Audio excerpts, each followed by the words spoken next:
Welcome, everybody, back to the Friar Talk podcast and YouTube channel. Today, we're going live, going to be talking about this Padres-Marlins series recap, going over the series. Now, it was a series loss.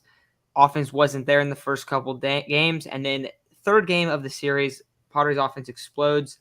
You just get a big first-inning grand slam by Cronenworth. We see everyone kind of participating in the offense. Ha-Seong Kim has a big hit as well. But I don't know. We were talking a little bit about it last night, Isaac, and it was definitely a big emphasis on the offensive struggle. So, I mean, I know one game doesn't change everything, but how are you feeling right now after the offensive explosion against the Marlins in this last game? I'm feeling just as confident today as I was yesterday. Yesterday was the fact that, all right, I think this offense is going to snap out of it. And today was this offense put on a performance that they're capable of putting on once every few days. I mean, 10 runs is kind of absurd, but, I feel like there's a team that should average 4 runs a game and win a bunch of ball games. I mean, right now they got themselves at 66 wins. 24 more to go in order to really feel safe in securing that fifth or sixth spot. Of course, if you want the fourth, you're probably gonna have to go on some really, really, really hot streak. And considering we play the Dodgers a few times, still play the White Sox aren't that good, but the Giants a few times, a few good teams. I don't know if that's really realistic. So I think 90 wins is what the Padres are going to be aiming for, and I think that's what's going to safely get us into the playoffs. But this offense has got to stay like this, man. Josh Bell broke his what was it, 0 for 26. He was 0 for 26 for a while, got his double today. Jake Cronenworth, you know, grand slam in the first inning, and then I believe a single or a double in his next at bat. He hasn't been the best hitter, but he's absolutely been valuable in every aspect, whether it's getting on. I mean, he hasn't gotten on base as much as he used to in the past, but defensively, base running wise, he's been fantastic. But like I said, feeling just as confident today as I was yesterday in this offense. Yeah, and I mean, I think when you look at the box score today, the three guys that kind of jump out are Juan Soto, of course, because Juan Soto gets on base so much and walks so much. Manny Machado with another 2-hit game. Manny Machado is probably, for this past week plus, has probably been, I mean, since his comments, has probably been the hottest player in the sport, which is a good thing. We're happy to see that, right? And then I guess 4 guys. Jake Cronenworth, of course, with a grand slam, gets another hit, multi-hit game. And then Ha-Seong Kim went 3 for 4 today as well. So that's a huge breakout. And this is also a game too where Mike Clevenger, who's been really good over the course of the season, was not good today. It was kind of similar to his Dodgers outing where he was just hanging breaking balls over the heart of the plate, and it was a struggle for him. I actually was kind of confused by maybe from the 4th to the 6th inning of how the Padres kind of went about using him.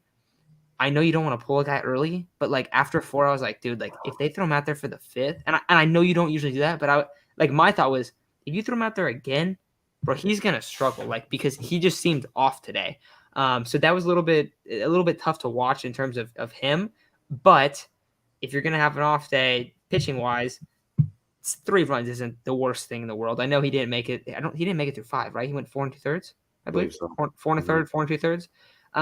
But the offensive explosion was really nice. And I see a lot of people are talking about, 5-5, and I think it was 5-5 in the last 10. And basically what the Padres need to do right now is they need to get hot. So I was thinking about it this morning because I feel like every time there's a multi-game losing streak, part of the fan base kind of freaks out a little bit. Right. I feel like the Padres are about to get really hot right now.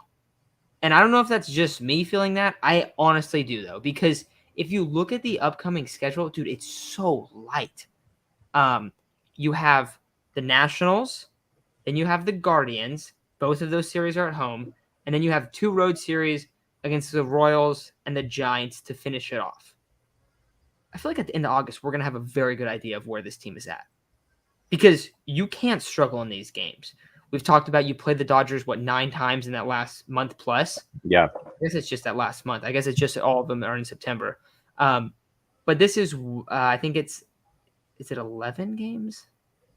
4, 6, 12 games.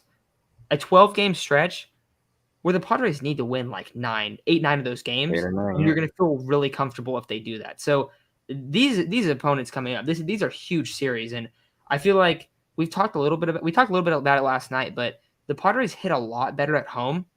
They need to kind of turn up in this series. We need to see Josh Bell have that breakout game. That'd be awesome. Brandon Drury kind of had a rough game today, but he's been really good. You got to start this next series with a sweep.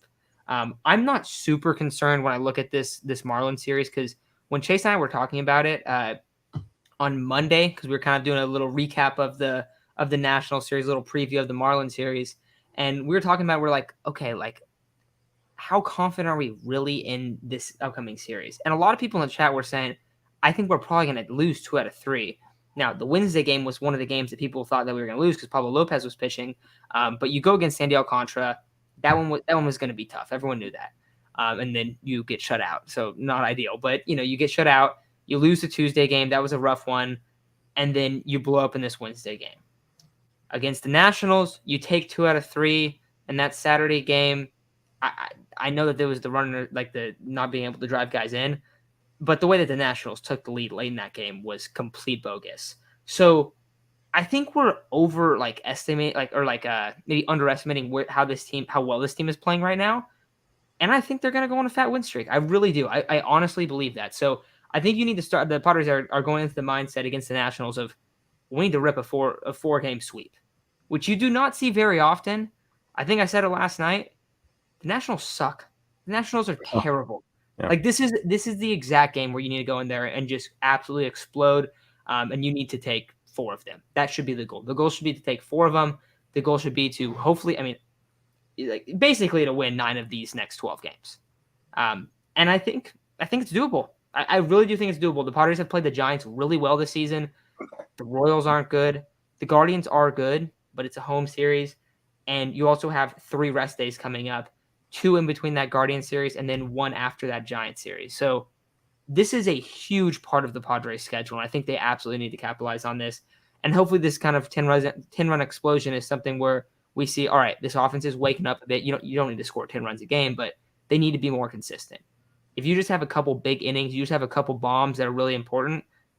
Think about it. Today, that Cronenworth grand slam would have won the game. Won the game, yeah. That's 4 runs. You would have won 4-3. So you need to have a lot of offensive production in terms of the consistency of it. We have not seen that over the course of the season. If you look at the lineup on paper, it's amazing. But we were talking about it last night. They've really struggled to bring guys in, and they need to get a lot better at doing that. And we need to see that over this next 2-week period. Yeah, and it's encouraging in itself that they're actually getting guys on. It feels like they're getting guys on at a much higher rate than they were before they got Juan Soto. Of course, getting Juan Soto helps because he gets on so much, but now it's a matter of capitalizing on the opportunities with runners in scoring position. So they did that today, and hopefully they continue to do that. But you look at the rest of the standings, I saw someone say they're scared that the Giants are going to creep up. Giants play today against the Diamondbacks. We talked about it yesterday, I think it was, where the Giants have a really tough stretch coming up. They play the Twins, who, are falling apart a little bit, but still a good team. The Padres, us, 3 games, then the Phillies, then the Dodgers, then the Brewers, then they have little vacation against the Cubs. Then they play the Braves and the Dodgers, and then the Padres to end the season. So they have a really tough schedule. Of course, with the Giants, it's okay to be concerned because they always have this sort of, run in September where they either, barely make the playoffs or barely miss the playoffs, but they're always one of those teams on the cusp. So, of course, you should be worried. The Phillies lost today. Braves are losing right now. Brewers are playing the Dodgers right now. Eric Lauer is on the bump. Nonetheless, Eric Lauer has allowed 0 runs against the Dodgers because he is the Dodger killer. But luckily, Tony Gonsolin is pitching for the Dodgers. So hopefully the Dodgers – oh, God, man, I hate saying it. Hopefully the Dodgers are able to emerge in that one.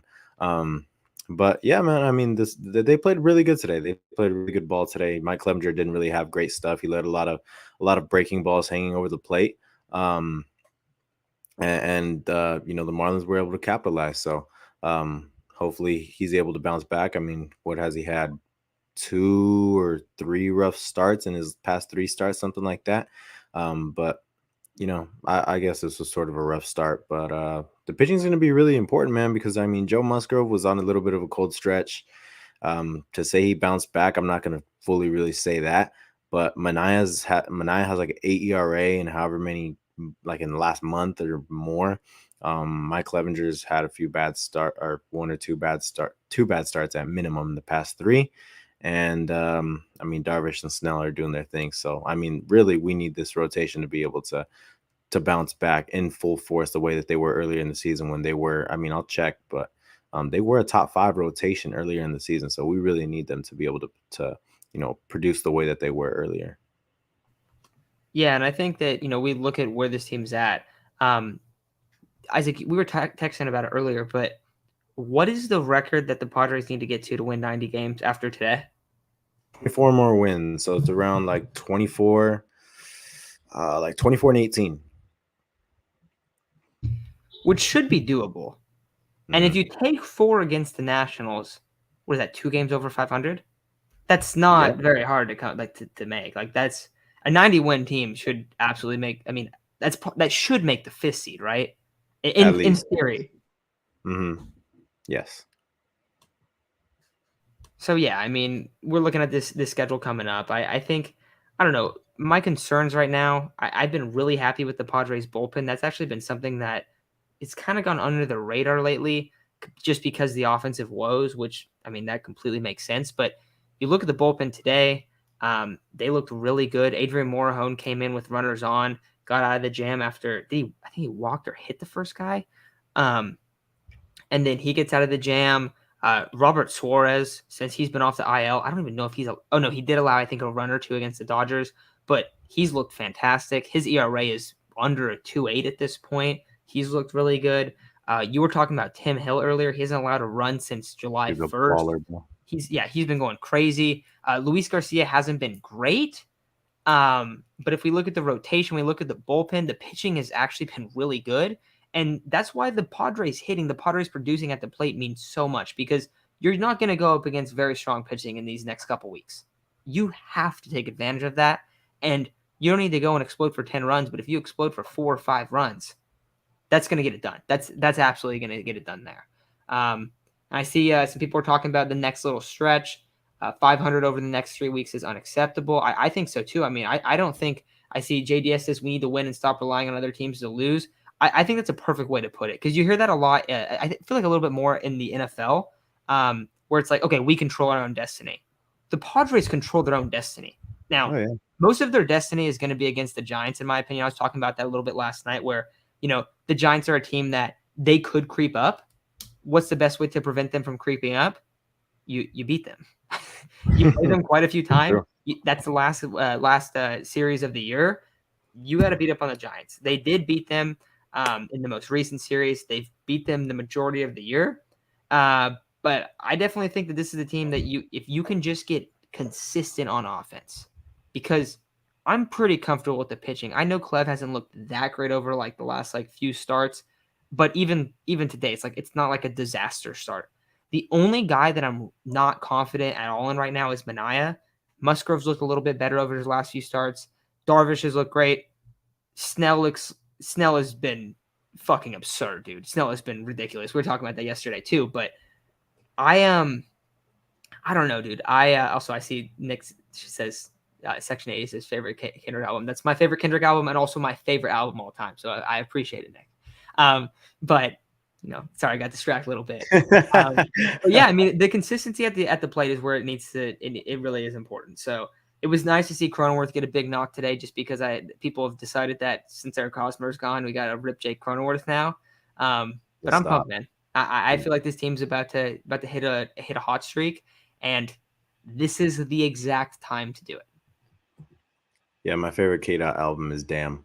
But anyway, Jake Cronenworth, man. I mean, he's definitely been one of the hot topics over the past few weeks since the trade deadline. Since Eric Hosmer's been gone, he's definitely been getting ripped into a little more than he really should. I mean, the guy's still putting up a pretty damn good season. If you look at WAR and OPS plus, he's an above average hitter, and he's one of the best second basemen in baseball right now. So I really don't think he deserves the heat that he's getting right now. But in terms of the next 2 weeks, the Padres really need to pull off.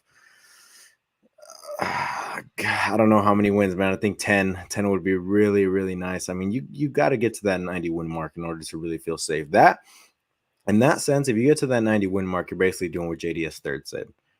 You're controlling your own destiny, and you're not relying on other teams to lose because you basically already got yourself in.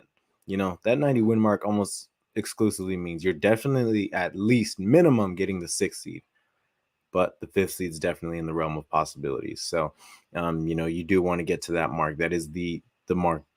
That's the goal for sure. In terms of the pitching, I mean, it's hard to not really be concerned about Sean Manaea. I mean, it's very hard to not be concerned about Sean Manaea because let's be real, even his pitches, like you could say his pitches are still pretty good, stuff like that, but they're not. They're honestly really bad. I think his location has been poor. Obviously, the velocity has never been there for Manaea, but I feel like none of his pitches are working right now, and we really need him to bounce back, man, really bad, because it should not feel like Chris Paddock is on the bump. And you guys know what I mean by it should not feel like Chris Paddock is on the bump, where like the other team's going to rack up the pitch count on this guy because his stuff doesn't look very good, and the other team's probably going to score a minimum 3 runs. We can't really afford for that to keep happening with the inconsistencies of our offense. We need him to bounce back in a major way, man. We need him to go back to that high threes. High threes is like, it's crazy that I'm saying that, but it's much better than 8. But that high threes ERA pitcher that he was when he came to the Padres. So hopefully he's able to bounce back. Mike Clevenger, I'm pretty positive Mike Clevenger is going to bounce back. I mean, the dude's a beast. Always been a beast throughout his career, so he should be fine. Joe Musgrove, he'll be fine too. But the other guys have been balling, man. Blake Snell and Yu Darvish have put this pitching staff on their back, and those are the 2 guys I want pitching the first 2 games in a playoff matchup. Yeah, and I feel like we might have a segment out tomorrow about Nick Martinez kind of versus Sean Manaea for that 5th spot, which it's a tough conversation just because, well, not tough in the terms of Sean Manaea. Sean Manaea has been really bad lately. There's not really a better way to put it. But Nick Martinez has been so great out of the bullpen. Yeah. And like you want him in the bullpen, so it'll be fun. But dude, in August, Manaea has a 9.6 ERA in 13 innings pitched. And in June, he had a 5.4 ERA in 25 innings pitched. Very few of these dude. So in his last 5 starts, he's only made it past 5. He's only made it past 5 innings 1 time, and then there was another game against the Giants where he went 5 innings, and that was, I mean, you guys remember that, it was like a week ago. Yep. So 4 innings, 3 1/3. Like the bullpen's having to pitch a lot of stuff, like a lot of innings, and they're gonna have to keep doing that if Sean Manaea is gonna stay in the rotation because everything's kind of pointing to him just continuing to get rocked and rocked and rocked. Are you very confident in him bouncing back? I'm not that confident. I mean, as much as I want it to happen, it just, his pitches don't look good enough for me to feel confident in him bouncing back. Like, he's never been that high. All throughout the season, he hasn't been like a high velocity guy that's going to blow it by you. He's just been the guy that creates soft contact, and he's not doing that recently. A lot of hard contact off him. And I mean, it's kind of been the thing throughout his past 2 months, something like that, is just a lot of hard contact. And I mean, I don't know how confident I am in him bouncing back, but we really need him to, like, not just, please don't be like a freaking 9 ERA, 8 ERA pitcher, whatever you are right over the past couple months. Just be serviceable, be a number 5, because like an 8, 9 ERA, you're like a number 14. I mean, that's really bad. Yeah, I know I believe he's slated to pitch on Sunday. I have a friend who's going to that game, and then he was like, "Oh, great, Manaea's pitching, awesome." He was not happy about that, but I get it. Like, and I was talking to him like, "Yeah, maybe you'll see Nick Martinez." I don't think so. I feel like that's kind of like Bob Melvin's whole thing about the starting pitching staff has been, okay, we're gonna rock with our guys. We're gonna keep them late in games. I like it sometimes. Like, I feel comfortable when it's like Darvish and Musgrove, but like, I think they're going to keep going to the well with Manaea. So I honestly think for the Padres' sake, it's just kind of like they're banking on him to bounce back, which I hope he does, but he hasn't been locating well either. Like, you're talking about like the velocity of stuff isn't that great. I agree, but he's also just hanging stuff over the middle of the plate. Exactly. Like, dude, against the Dodgers, it looked like batting practice. Like, it was bad. It was a really bad outing. If you're not going to have good velocity, you got to have good stuff, and you got to be able to locate, like pinpoint accuracy. Yeah. So yeah, that's a guy that definitely I see some people saying let's send him down and gain some confidence. I even think like sending him to the bullpen for a couple starts, like not long term, but just for a couple starts might help a lot. I just talked about all those off days coming up. You could potentially skip one of his starts. I actually think you Let me probably see. should skip one of his starts there. It's like 3 off days in the span of like 8 days, I believe it is 8 or 7 or 8 days. So that's probably a good spot to be at. I see some people talking about um, this one's funny. Oh Remember the man, days when we thought a rotation would be held down by Lamette and Morahone? damn. Morahone's looking good in the pen. I will say that. But yeah, those we really like both those guys, man. Yeah, I Um, loved an experiment, man. yeah. I also see a question here from Devin. Do you guys expect a press conference for Tatis this weekend? I don't think so, dude. Do you think there'll be one? I don't think he's going to say anything to the media. I think it's just more of an internal discussion, which honestly I kind of think it should be. Yeah, he shouldn't say anything to the media. Everyone's bashing him in right now. Just avoid it. Avoid the media. You don't need to go to the media. You don't. I mean, do I feel I want an explanation? I want to know what actually happened, but in reality, I don't. I don't deserve and I don't need to know what actually happened. Um, so I don't think he's going to speak to the media, and quite frankly, I don't really think he has to. I feel like he should just kind of disappear for a couple months. Just kind of Yeah, definitely, just lay low. yeah, I think so too. I think that's probably the best thing. Um, Yeah, I mean Nick Martinez. I want to, dude. I want to look a little bit more into Nick Martinez because Nick Martinez was a guy like early on. It was a little bit stressful when he would pitch in games. He has the tendency to get a lot of runners on and then get out of jams. But dude, he's been awesome this year. Dude, his WHIP is 1.31, and he has Who's a that? 3.1 ERA. Nick Martinez. Oh, right.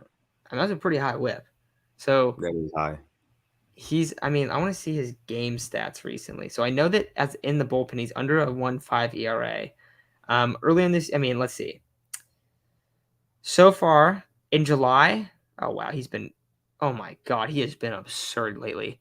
In July, he had a 2.61 ERA in 10 innings pitched, and in August, in 10 innings pitched, he has a 0 ERA. Nick Martinez, your second best bullpen option outside of Hader? This guy's disgusting, man. I mean, the bullpen's really starting to come to fruition. We had been saying it for so long, like this is going to be the freshest bullpen down the stretch because the starters were pitching so many freaking innings that the bullpen was getting so much rest. And now you're starting to see what at once was one of the, at one point it was one of the worst bullpens in baseball. And then it went up to around 15th.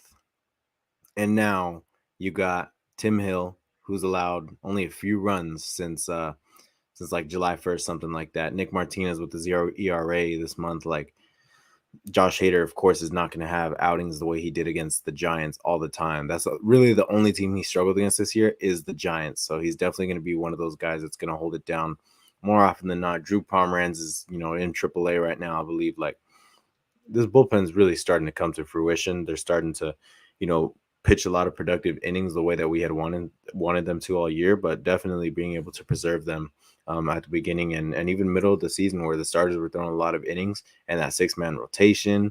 And at times we were throwing 7 and we were doing piggybacks. I mean, it's definitely been very helpful down the stretch. Yeah, I think like looking at the difference in like usage from the bullpen this year and last year is night and day. It's crazy, dude. Because you're right, dude. Like last year, I remember like, was it Tim Hill that had like 50 innings pitched Oh my God, like way too early? that guy was in every game. It felt like Stammen pitched like 80 same with innings Cameron. last Yeah, year too. 80. He does. I mean, Yeah, I'm he not gonna does. lie, Stammen was actually a trooper last year. Like Yeah. I know we're not big on Stammen, but he had like a mid 3 ERA, and he was just coming in and just pitching like 3 innings. It felt like Yeah. every 5th day, and then he'd Yeah. pitch a couple innings in other games too. That was because Jace Tingler liked to pull guys. We talk. I think it's funny. Like we like to talk about how Bob Melvin kind of keeps guys in too long. Yeah. Chase Tingler was the exact opposite. He'd be pulling dudes before 5 innings. It's like, dude, this dude is at like 60, 70 pitches. We cannot pull him. We're up by 2 runs, Jace. Like, what are we doing here? Yeah, exactly. Yeah, Austin Adams started hitting everyone at the end of the year. That was a mess, man. So Padres bullpen is currently ninth. This is a good comment. Padres bullpen is currently ninth at a 3.77. You remember like a month or two in the season when they were like bottom They 5? were 25th. They're 26th. Yes, they were 26th. And then a few That months was later, June. that was like May, June-ish. Yeah. And then a few months later, they were like 15th, and then they fell back down a little bit. So they've definitely improved a lot. Yeah. Hey Isaac, you got to comment. You look like Adrian Morhone. I know, bro. I got Yeah, my I like this one too. Haven't seen Josh Hader yet. Like, dude, we haven't seen really Josh Hader like at all almost. Yeah, Because yeah, either the Padres lose or they win by a bunch. So yeah. it's a little bit frustrating because, especially because, right, like when you go and trade for Josh Hader, it's like, all right, we're getting this guy because keeping in spots where Rogers comes in and blows the game. And now we're not even seeing Josh Hader. I'm sure we're going to see him. I'm sure he's going to be very, very, very important down the stretch. But no, it is weird that we haven't really seen him yet. I was thinking about that today when I It's was watching the funny. game. I was like, we're not going to see him again. Yeah, dude, I wanted to see him really bad today. It's actually really funny. You're right. We either blow the team out or we're losing. So, I mean, very weird. I mean, I was hoping to see him a lot more for sure. You gave up a lot to get him. Yeah. They don't want to put him out. He's in a bad slump. We were talking. Okay, so Josh Bell got a hit today. What do you think the 4.56 should look like right now? Like for this national series? Jury Bell Cronenworth. I mean, I'm satisfied with that. That's what it was today. That's what I want it to be. You like that one? Yep. Yeah, I think that's fine. I think it is a little frustrating to see Josh Bell slump, but it's hard to like, all right, we're not going to put this guy in there because I mean, the Yeah. track record is ridiculous. Mm-hmm. He's going to heat up. Dude, he almost hit one out today. That was as close as it gets. That was literally as close as it gets. The dude's touching the wall when he catches the ball. Yeah. And And that's in Miami where that shit's fucking huge. dude, it's so huge. It's I Yeah. don't. You're not even really gonna get it close. Drury Bell, yeah, that's what Devin says too. Padres starters are 10th in ERA. That makes sense. I feel like Yeah. these make sense. Yeah. Mm-hmm. What else we got? What else we got here? Oh, okay. So asking more questions, guys, but I do want to bring one thing up. So earlier today, I tweeted about Jake Cronenworth, and I will pull up my tweet right now. And I was thinking about this because I brought it up a second ago, but people have been ripping Jake Cronenworth like there's no tomorrow. Oh, Jake Cronenworth sucks. Last night I was on Twitter way too late, and I was just reading through all these Padres Twitter tweets. I'm seeing Jake Cronenworth sucks. People give him all like the love and the arguments that he made the All-Star team, but he sucked this year. How is this a take? This was my tweet earlier today. So the fact that Jake Cronenworth gets so much shit on the Bird app is ridiculous. By the end of the year, he will have produced 9 WAR over the past 2 seasons, while making a combined $1.2 million. He's one of the most valuable players in the entire league, and he's legitimately the last guy we should criticize. Isaac, I know you agree with me. Damn right. Yeah, damn right. I agree with you, man. I love Jake Cronenworth. I don't get how that's a take, dude. Like, he's been one of the most valuable second basemen in all of baseball while being paid pennies, bro. You're giving him nothing. If he was being paid 10 plus, 11 plus, whatever it was, then sure, I would understand. You might have an argument, but he's still one of the best second basemen in baseball. Top 3, if you look at the numbers, I believe right now. Top 40 in WAR. I mean, the guy deserves all the good credit that he gets from guys like us who truly do appreciate the Gold Glove caliber defense that he provides, the heads up base running. He just has a really good baseball IQ. He doesn't like yesterday I was saying I feel like he's been chasing more often lately than he normally does. But before I had said that, it's like, dude, this guy barely chases. This guy has one of the best plate approaches in all of baseball. He has an amazing approach at the plate. He's not one of those guys that, a lot of lefties have a tendency to purely pull the ball. This guy's able to, and I know his spray chart is probably a lot of pull. And when he does hit home runs, it's almost never an opposite field home run. But he is also the kind of guy, a great gap to gap hitter. I know yesterday his struggles were were really, really put on because he struggled with guys in scoring position. Today, guys are in scoring position, and he hits a grand slam. You got to understand that, every opportunity you get with runners in scoring position, you're not going to come through. You're most likely going to come through 2 or 3 times out of the 10 that you have guys in scoring position. So it's absolutely it's blasphemous that people were criticizing him off two at bats with runners in scoring position. Today, I feel like he didn't get enough credit for hitting that grand slam, essentially winning the game for us.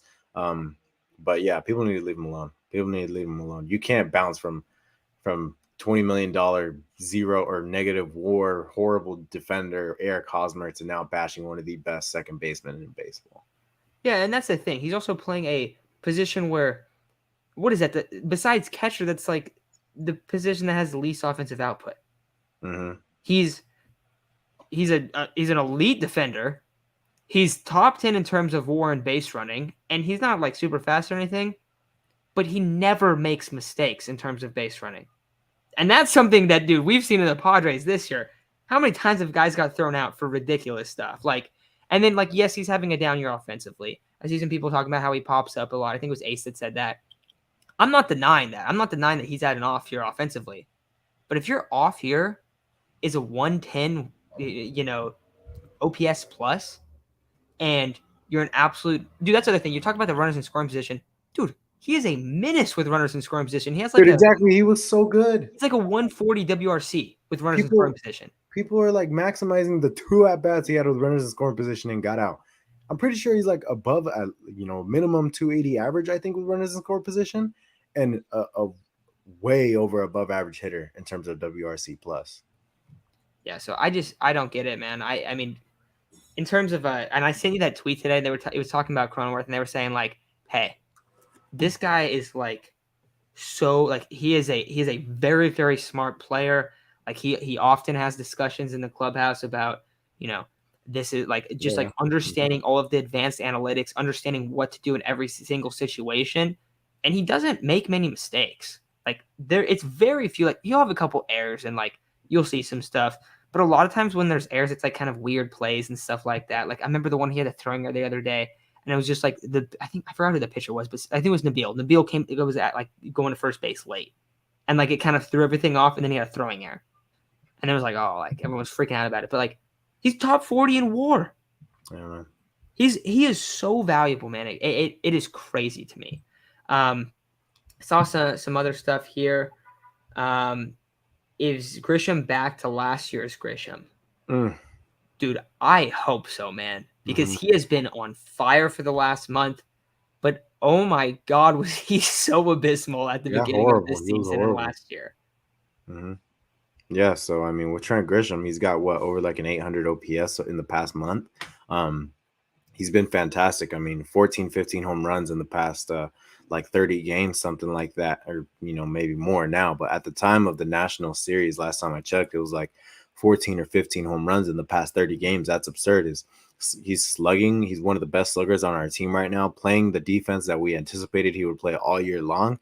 And he's producing at the plate, whether it's bunting or hitting for power. He's producing. He's getting on. That's kind of the Trent Grisham we've been wanting. The guy that gets on, the guy that can hit for power, and that's what he's doing right now. So it's really, really good to see because he's an absolute force right now out of the ninth hole, and he doesn't hit really good out of any of the other spots. The ninth slot is his best. His best. I don't even know how to freaking say it, but he hits best out of the ninth spot, and I mean, he's been looking great. So that's the kind of guy that we need. I honestly felt like when Tatis got suspended, it was all right, somebody's got to step up. Ha-Seong Kim, yeah, people would argue Ha-Seong Kim, but it absolutely had to be Trent Grisham because Ha-Seong Kim has been valuable no matter what, whereas Trent Grisham was almost invaluable. He was almost worth just 1 WAR, maybe even less. With Tatis out, because remember, Tatis was probably going to go out to center field when they would face lefties. Now Trent Grisham's he's in that spot. Now he's going to be almost the everyday center fielder. You'll probably see Will out there a couple times. So honestly, in my opinion, Trent Grisham needed to be the guy that bounced back or lifted his production the most when Fernando got suspended, and it's really good to see that he's doing that. Yeah, so I actually have both Ha-Seong Kim and Trent Grisham's numbers up. So the last 15 games, Ha-Seong Kim has been absurd. He has almost an 850 OPS, and he has over a 320 average in his last month. He's hitting 298 with like a 770 OPS. Trent Grisham, on the other hand, much lower average, 217 in the last 30, but an 821 OPS. So the power has been there from Trent Grisham. And that's been a big thing. I see a lot of people talking about, like Goofball says right here, we need some more home runs. Dude, I 100% agree. Like the power, like, yes, there's guys that bring it, but they're still lacking it a little bit. We had a three game home run list streak. I Yeah. definitely said that wrong. But yeah, Cronenworth broke that today. Like, you still need to provide, like, this team still needs to produce more in terms of power. And we've talked about how important that is, because in a lot of games, like, if you hit a home run with runners on, like today, all of a sudden you have this huge lead. Your pitcher's feeling a little bit more comfortable. He can get going, and it gets big. JDS says the Padres are currently 22nd out of 30 teams with home runs. I'm honestly a little bit surprised it's that high. like there's been such little power this season. Now bringing in Juan Soto is huge for that. We've already seen the power from Drury and what he's got robbed like 3 times already, and he has like 3 Yes. home runs. And he's been robbed 3 times. When Josh Bell starts turning up a little bit, I think that'll help a lot. Trent Grisham hitting home runs at the bottom of the lineup is super clutch. Jurickson Profar has been a better power hitter this year than we've seen, but I don't really think we need to see it from maybe the catcher spot in terms of like Nola. I know Alfaro's brought a little bit, but I'd rather see Alfaro rest up a little bit, because he has not looked the Yeah. same since he's been hurt. Like, hasn't really been productive at all. Um, Mhm. I don't really mind if Ha-Seong Kim isn't bringing it, as long as he's hitting for a high average like he has been. Um, but Josh Bell, Brandon Drury, those guys were brought in to improve this offense, and to specifically improve the power. We've seen it from Drury. We have not seen it from Bell. I think if Bell starts waking up a little bit, I think that'll go a long way into improving the power numbers for this team. Yeah, I mean, like we've brought up multiple times, he's definitely still a very valuable hitter. He's not the kind of, a lot of people wanted to move him down in the lineup multiple spots. I'm kind of against that. I mean, if the guy his past few seasons has put up over an 800 OPS, and you know he's been definitely a really good hitter in the past, why are you going to move him down so many spots? You need to be able to give the guy at bats, show confidence in him, show him like, look, we trust you. We trust you to get out of this little slump that you're in. We're going to give you more at bats so you can figure it out at the plate. That's really all you can do. If you take him out of the lineup or move him down multiple spots, give him less at bats, how's he going to figure it out? Like, you need to be able to give the guy multiple at bats, see what he's doing wrong at the plate, get his timing down. That way he can finally get to the guy that he was. And hopefully that starts tomorrow. Obviously got out of his rut today. Hopefully that's able to start tomorrow. Do they play tomorrow? Yes, right? Tomorrow against the Nationals. Hopefully that he's able to, really get out of that slump that he was in and start turning it on, man, because I think he's going to be a very valuable presence in the lineup with how often he was getting on base in Washington and hitting for a high average in Washington. We need him to bring that over to the Padres for sure, and hopefully he's able to do that soon. Yeah, so I have a couple more things before we take off here. So, Dew says instead of changing the promo to Soto giveaway would have been a perfect opportunity to make a Kim bobblehead night. Yeah, and JDS said I think it's like Agree. too quick of a turnaround. Dude, that would have been sick. I would have loved to see a Kim Yeah, that's bobblehead sick. night. Mm-hmm. I feel like Kim's my girlfriend's favorite player, so I've been thinking about getting her like a jersey or a shirt for Ha-Seong Kim. That's sick. Dude, Mm-hmm. he's got to be like one of the most likable players I've ever seen in a Padres uniform. 100%. Like last season when I was going to the games in Petco, every time Ha-Seong Kim comes up, he gets the second loudest cheers. Mm-hmm. He gets louder cheers than Manny, dude. And it's crazy to think that, but like that Yeah. was only last year too when he was a rookie. So I absolutely loved him. That would be cool to see in the future, to see him get a bobblehead night. But I also see a couple conflicting things about Juan Soto. Someone says that they feel like he's been struggling a little bit since he's been in San Diego. Someone else says that Juan Soto has one of the best plate approaches that they've ever seen.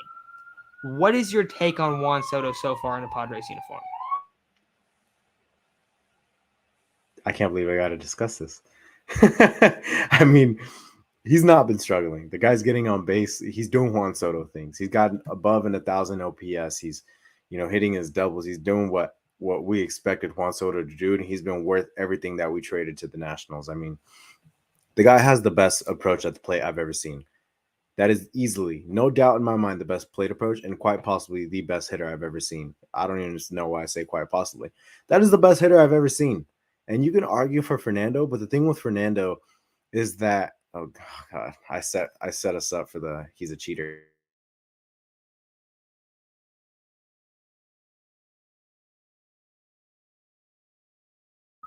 I don't know, not know what happened. There's a lot of swing and miss to his game. There's a lot of chasing to his game. He hits for a ton more power, though. So, I mean, Fernando's an amazing hitter, easily one of the best I've ever seen. But with the way that Juan Soto does not strike out too much, he doesn't chase often. He puts the ball in play a lot. Just has an amazing approach, man. So that is easily the best hitter I've ever seen. He's everything that was advertised for sure. I mean, everyone talks about this generation or the new Ted Williams, and I see it. He doesn't swing out of the zone. He's everything, man. He's so good. That's the perfect guy to have in the second spot. Yeah, I see people talking about his power numbers been a little bit down. Do you know what Juan Soto's on base percentage is right now in San Diego? Hello? I can hear you. No. Can you hear me? No. Try and figure it out. I'll keep talking about it. Yeah, I agree with what Devin said. Tatis doesn't have the discipline that Juan Soto has. Tatis does have a lot of swing and miss to his game for sure. That's kind of what's he is still one of the best hitters I've seen. The guy hits for power, a ton of power. He's probably the best slugger in all of baseball. When you look at in terms of slugging percentage, he's the best slugger in all of baseball. Well, he was the best slugger in all of baseball. Hopefully he's able to keep it up next year. But he's an absolutely fantastic player. Yeah, man. I mean, I feel like saying Juan Soto hasn't been what he was advertised to be is, I feel it's not right. Because he's fantastic. Can you hear me now? Nah. I mean, look at this. 320, 469 on base percentage, 480 slugging percentage. This is absurd. These are insane numbers. Oh, sorry. These are insane numbers. So perfect guy to have in that second spot for sure. And Manny and Soto have been carrying 600. Oh my God. Come on. Saying he hasn't been good in a Padres uniform is a little crazy. Can you hear me now? Nah. What's Ringworm's average this year? 0. Yeah, Machado's hitting streak's definitely been overshadowed because of Machado. Yeah. I mean, when you get a new player, it's like, getting the new shiny thing. You pay a lot of attention to it, and you kind of forget what you've had for a long time. You kind of forget old reliable, but yeah, I definitely agree. Machado's hitting streak hasn't been talked about enough. He's been fantastic. What about now? They're saying they can hear you. Okay, so you guys can hear me. So sorry, Isaac, you don't get to hear me anymore. I don't know. Let me plug my headphones in. Yeah, I'm not sure what's happening. But yeah, I was saying that once his on base percentage has been 600, and that's absurd. So only 50 plate appearances. He only has one bomb in San Diego, but 600. He has 14 walks and 16 hits so far in San Diego. He's only struck out 7 times. I think Isaac was talking about the plate appearances. Still no. Oh my gosh. We can. I like interesting. Well, okay. Isaac can't hear me, but I'll tell you guys from my perspective. Basically, on the stream, it glitched out for me, where it muted both of us and it tripped out. But yeah, so I mean, he's been absurd. His approach is absolutely ridiculous. Isaac already brought that up, but it has been something really special. We were about to take off anyways, so I know we can't talk to each other right now, so I think we're probably going to dip. I'm sorry about this, guys. I don't know what's happening with the mics, but appreciate you guys hopping on. We'll be going live on Sunday. We're going to have a couple videos out over the next couple days, but I think this is the time when the Padres get hot. I think it's that moment. this next series, these are games you gotta beat the Nationals, and I do think it's really clutch that you have both Darvish and Snell, who are your hottest pitchers right now, that are going to be going against the Nationals as well. So I'm hyped for the series. I'm sorry we got to kind of end the stream a little bit abruptly because we can't communicate over here. I don't know what's happening. But we'll talk to you guys all soon. We'll have a couple videos out tomorrow. And we're gonna be talking about Nick Martinez, Sean Manaea in a video tomorrow, and then on Sunday we'll be going live, hopefully for a 4-game sweep against the Nationals. So with that said, thank you guys. We'll talk to y'all very, very soon. Peace.